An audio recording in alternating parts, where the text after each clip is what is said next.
지금 중국에선 연중 최대 정치 행사인 양회가 열리고 있습니다. 시진핑 중국 국가주석이 3년임을 확정했고 총리를 비롯해 새로운 지도부도 확정됐습니다. 조직 개편도 일부 이뤄지는 등 시진핑 3기의 밑그림이 그려지는 중입니다. 5년짜리 청사진을 제시하는 동시에 올해 목표도 제시되는 만큼 전 세계에서 중국 양회에 보이는 관심이 아주 큽니다. 중국의 최신 트렌드와 경제 정보를 전달해드리는 중심잡기. 이번 주는 최근 진행 중인 중국 양회를 통해 올해 중국 경제에서 주목해야 할 부분이 무엇인지 알아보겠습니다.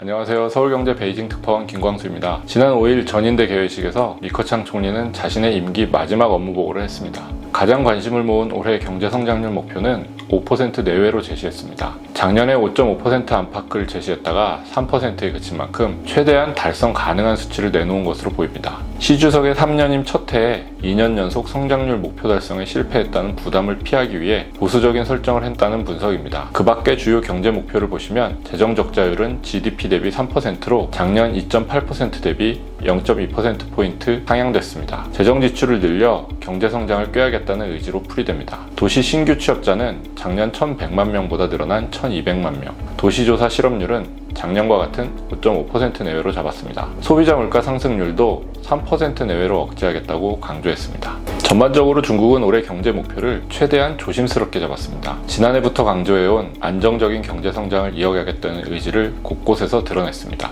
GDP 대비 경제 성장률 목표를 제시한 1994년 이후 가장 낮은 목표를 제시할 정도로 중국의 고민이 깊다는 게 엿보입니다. 예산안을 보면 중국의 선택과 집중이 한눈에 보입니다. 중국은 올해 중앙정부 지출을 지난해 대비 6.5% 늘린 3조 7,890억 위안으로 책정했습니다. 이 중 국방비가 1조 5,537억 위안으로 7.2% 증가했습니다. 작년에도 7.1% 올렸는데 금액으로는 역대 최대 규모입니다. 미국과의 군비 경쟁이 이어지는 상황인데 여기에는 R&D 관련 비용은 포함되지 않은 만큼 실제 중국의 국방비는 더욱 많습니다. 친강 외교부장이 7일 기자회견에서 중국 헌법을 들어보이며 강조했듯이 2025년, 2027년이라는 구체적인 침공 시나리오가 나올 정도로 중국은 대만 통일을 위한 야심을 감추지 않는 만큼 군사력 확대는 이어질 것으로 보입니다. 예산안에서 눈에 띄는 부분은 과학기술 분야 지출을 2% 늘리기로 했다는 점입니다. 3,280억 위안은 우리 돈 61조 원을 넘을 정도인데 지방정부와 기업 투자가 제외된 만큼 실제 과학기술 분야의 예산은 훨씬 더 늘어날 전망입니다. 미국과 서방으로부터 첨단 기술 분야의 제재를 받고 있는 중국은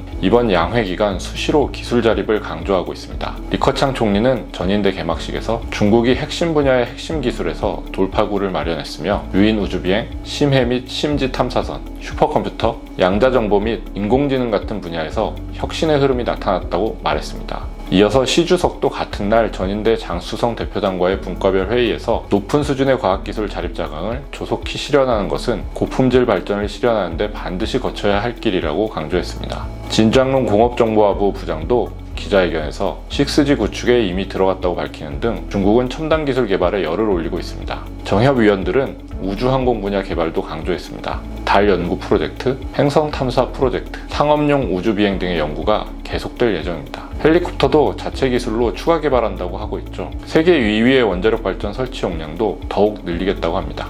반도체 같은 첨단 분야의 기술 개발은 시진핑 중국 국가주석이 직접 챙기겠다고 나섰습니다. 정부 조직을 개편해 기술 자립을 진두지휘하기로 한 것인데요. 중국의 내각 역할하는 국무원은 조직 개편을 통해 공산당 중앙과학기술위원회를 신설하고 당 중앙의 집중 통일 영도를 강화하겠다고 밝혔습니다. 집중 통일 영도란 권력 분산형 집단 지도체제 방식과 달리 시 주석으로의 권한 집중을 의미합니다. 미국이 첨단 반도체 공급망에서 중국을 배제하면서 중국의 성장을 억제하자 최고 지도자가 직접 컨트롤하겠다는 건데요. 이번 양회에는 반도체, 인공지능 등 첨단 기술 분야 종사자들이 다수 포진되는 등 중국이 관련 분야에 얼마나 신경을 쓰고 있는지 알 수 있습니다. 그 밖에도 중국 양회 업무보고 내용을 자세히 살펴보면 올해 어떤 분야를 중국에서 중점 육성할 것인지가 엿보입니다. 우선 앞서 말씀드린 대로 첨단 기술 분야의 기업들, 반도체나 관련 장비 분야인데요. 중국은 자국 최대 메모리칩 제조업체인 양쯔 메모리 테크놀로지에 129억 위안, 약 2조 4,400억 원을 투자한다고 밝혔습니다. 이 분야를 중국이 계속해서 육성하기 위해 돈을 쏟아붓고 있지만 미국은 물론 서방의 제재도 이어지는 만큼 쉽게 기술 자립을 하기 힘들다는 지적도 나옵니다. 디지털 경제로의 전환과 플랫폼 경제 육성도 분야도 중국 정부가 강조하고 있습니다. 데이터 센터나 가상현실, 메타버스, 클라우드 등의 분야에 호재가 있을 것으로 보입니다. 내수 확대를 위해 가전과 신에너지차 분야도 지원이 늘어날 것으로 보입니다. 신에너지차 보조금은 지난해 말로 중단됐지만 일부 지방정부에선 소비 쿠폰 등을 통해 계속해서 소비 확대를 유도하고 중국의 전기차는 해외로 수출도 늘어나고 있죠. 그 밖에도 인프라 확대, 저출산 지원 등의 분야와 연관된 기업들도 주목해볼 필요가 있습니다. 주어진 정보 속에 옥석을 잘 가려보시길 바랍니다. 중국의 양회를 통해 조망해본 올해 중국 경제와 산업, 이번 주 중심 잡기는 여기까지입니다. 다음 주에 다시 찾아뵐게요. 시아쪼 찌엔!